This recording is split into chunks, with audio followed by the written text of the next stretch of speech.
pwedeng sinasabi niya sa'yo na mahal ka niya, ganyan. Pero sa kanya, para sa kanya, for fun, for pleasure na type of relationship yung meron kayo para sa kanya, para dun sa person mo. Okay? So, pwedeng nagte-text siya sa'yo na mahal kita, I love you, ganyan. Pero, at the back of it, kumbaga, yung totoo, ganun yung ano niya, yung tingin niya sa'yo, or ganun kanya kino-consider for fun, mga kapiksi.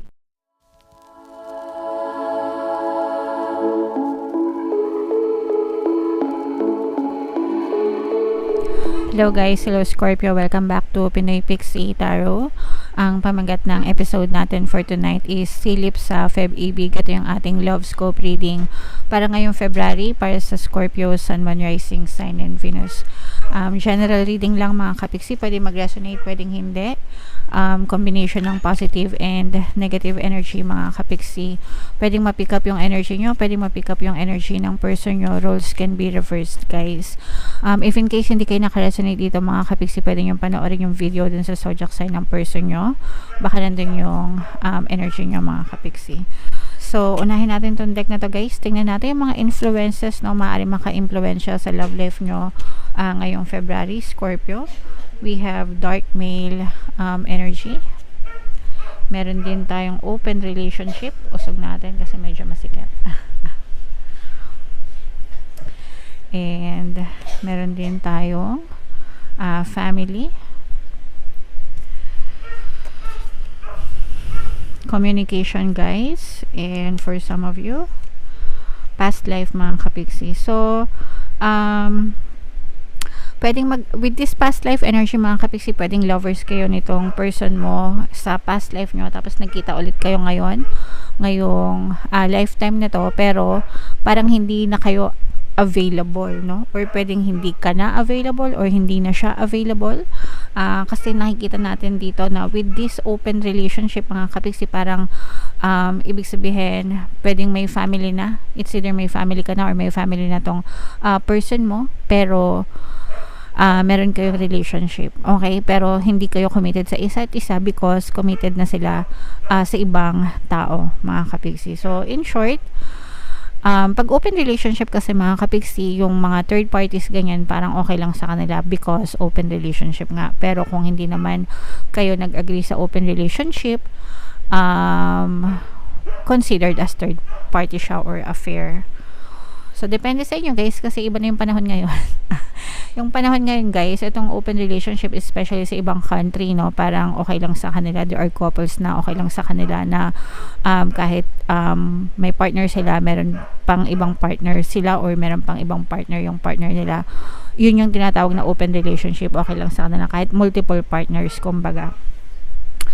Kung nag-agree naman kayo dyan, especially kung let's say for example sa mga Muslim, di ba,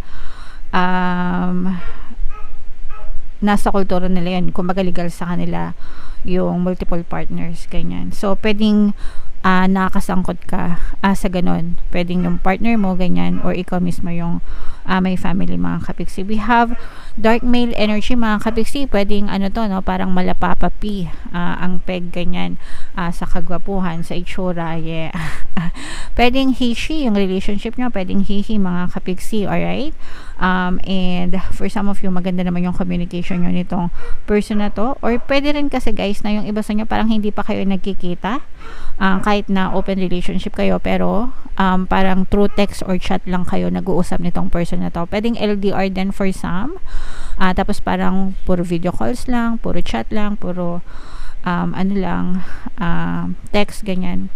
So, pwedeng ganun din yung type of relationship nyo mga kapiksi. So, iba-iba kayo ng sitwasyon guys. Take it how it resonates. Kung ano yung naka-resonate sa inyo, take that message mga kapiksi. So, tingnan natin guys yung itong tawag dito, sorry, itong ganap sa love life nyo ngayong February mga kapiksi. Shuffle ko to. Habang sinashuffle ko to, panoorin nyo muna yung video natin regarding sa ating paano mag-manifest ng abundance video course. Kapiksi, sawa ka na ba sa mga struggles at hirap sa buhay mo? Masipag ka ba at masikap sa buhay ngunit hindi ka pa rin umaasenso? Ilang beses ka na bang nag-attempt magnegosyo at mag-invest pero palagi ka pa rin nalulugi? Sa pagkakataon na ito ay maaaring may subconscious beliefs ka na nagiging balakid sa iyong pag-unlad at pagyaman. Introducing, paano mag-manifest ng abundance video course. Dito ay matututunan mong ma-overcome ang mga balakid mo para tuluyan ka ng umunlad, umasenso, sumagana, maging matagumpay, successful at maswerte sa iyong kabuhayan, pera, trabaho, negosyo, salapi at kaperahan ng bonggang-bongga. Dali, mag-send na ng email sa pinoypixitaro@gmail.com at simulan na ang iyong pagyaman ngayon. Alright, so sabay-sabay tayo sa pagyaman mga kapiksi, mag-avail na kayo ng video course mga kapiksi kasi sobrang ganda talaga niyan. And good news guys, no, dahil ngayong January until January 31 ay magbibigay ako ng 1 free pampaswerte subliminal sa lahat na mag-avail ng course, kaya mag-avail na kayo mga kapiksi. And meron din tayo guys, email coaching, manifest your desires using the law of attraction. If meron kayo mga specific na gusto nyong i-manifest mga kapiksi, pwedeng love and relationship, pwedeng money or career mga kapiksi, pwede kayo magpabook ng email coaching session with me. Mag-send lang kayo guys ng email sa pinoypixitaro@gmail.com. So, Scorpio guys, kayo ay represent ng King of Cups sa ating spread. Ito yung love energy. Mga kapiksi, this is both negative and positive. Meron tayong presence dito ng earth sign, Capricorn, Taurus, Virgo. Ito ay negative and positive. Depende sa perspective nyo mga kapiksi. Unahin natin yung negative energy guys kasi there is dito, no, betrayal na energy, no? So, pwedeng ikaw yung naloloko sa person mo or pwedeng niloloko ka ng person mo. And ito yung kasi pag sinabi yung open relationship mga kapiksi, hindi ko siya kino-consider as betrayal, lalo na kung alam nyo naman na pumapasok kayo sa isang open relationship. Kasi nga pag sinabing open relationship, open na magkaroon ng multiple partners mga kapiksi.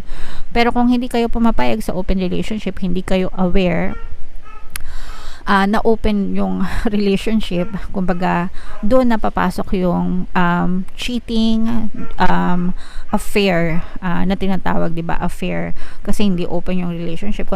Kumbaga hindi naman ako nag-agree sa open relationship pero yung partner mo pwedeng meron siyang another person, ganyan.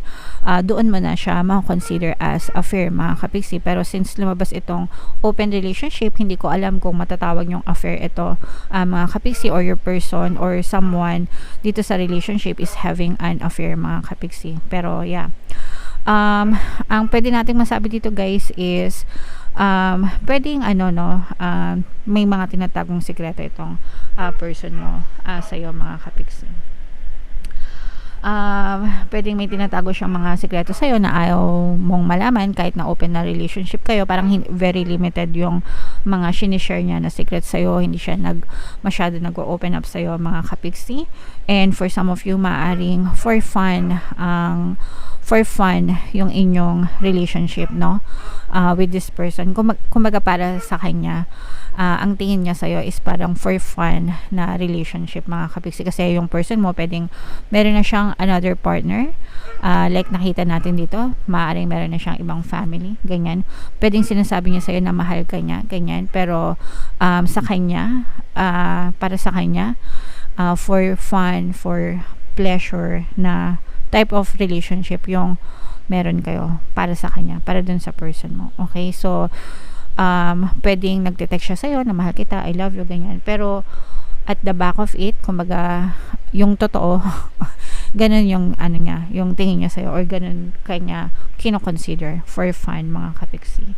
Pwedeng long distance yung relationship nyo mga kapiksi, and nakikita nga natin dito, kagaya nga ng sinabi ko kanina, maganda naman yung communication nyo nitong person. Palagi kayo magka-chat, yung iba sa inyo parang feeling ko ginagabi-gabi pa kayo sa pakikipag-usap sa person nyo, and sometimes parang pinagpapadalan ka rin ito ng pera.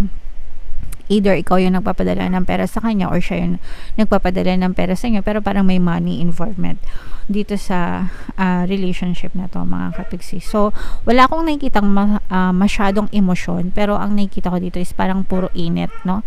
Puro init, maybe flirting, ganyan, passionate, parang init. You know what I mean as an adult mga kapiksi. Pero yun nga, parang doon pagdating sa emosyon, hindi ko siya matawag na love or hindi ko siya ma-consider na love, mga kapiksi, pero this person is enjoying your company, mga kapiksi. Alright? So comment down below guys if feeling nyo naka-resonate kayo, pero siguro nga dahil if ever man na talagang open relationship kayo, mga kapiksi, pwede nyo kumbaga hindi na siya malayo na ganun talaga yung konsiderasyon, mga kapiksi. Alright? So tingnan natin yung love message para sa inyo. Comment down below guys if ever man na naka-resonate kayo. Meron tayong mga relationship subliminals guys na libre lahat sa YouTube. Pwede nyo siyang pakinggan para makatulong sa relationship nyo. Honeymoon, okay? So enjoy the bliss of holiday time together. For some of you guys, pwedeng lumabas kayo ngayong February, no? Kasi hindi naman natin nakikita na naghiwalay kayo or what. Hindi rin naman natin nakikita na may conflict. Parang masaya lang kayo. For fun nga, no? Kaya nga sabi ko sa inyo, ang tingin sa inyo ng person nyo is for fun. So, yeah, pwede kayo mag-enjoy ngayong Feb-ibig month dahil Valentine's Day, mga kapiksi, honeymoon. So, you're all adults, mga kapiksi, no? Matatanda na kayo. And alam nyo na kung ano yung tama at mali. If ever man na nakaka-resonate kayo, alam nyo na rin kung ano yung makakabuti sa inyo and kung ano yung hindi makakabuti sa inyo, guys. So, kayo na yun. Kayo na yun, mga kapiksi. Alright? So, yeah. Comment down below, Scorpio, if ever man na naka-resonate kayo. Ito yung ating mga relationship subliminals, mga kapiksi. Pwede nyo pakinggan. And ito naman yung ating success stories ng paano mag-manifest ng abundance video course.